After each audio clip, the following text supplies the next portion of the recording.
8:10, good morning. Thank you for joining me. It's Thursday, the 25th of May. Now, there are calls to allow GPs to give faster treatment for some conditions to patients who are willing to pay.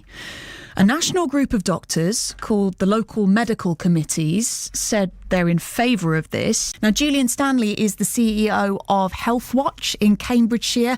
They represent the voice of the patient in our county. Hi, Julian. Good morning. Hi, Dottie. How do you react to this idea? Well, I think it's very problematic. I mean, most people, the points have been made very clearly.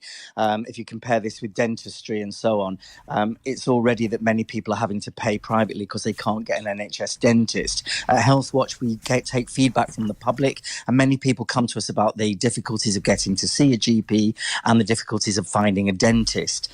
And I think the problem is that we already have a private medical system, so people can already go and get private medicine. So suddenly introducing it within an NHS system or NHS practices seems slightly odd, because really it's only available for those people who can afford it.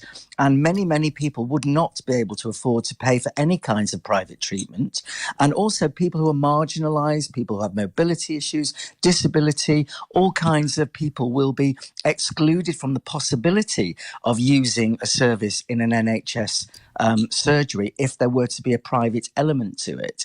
So I think that's really problematic. And GPs, I can see and know from speaking to them, struggle a lot of the time with managing the current workload, recruitment, and also the contract and funding, because essentially this is what this is about. It's a political issue about how much funding is available to GP surgeries to do the work they need to do to see the people they need to see as quickly as possible.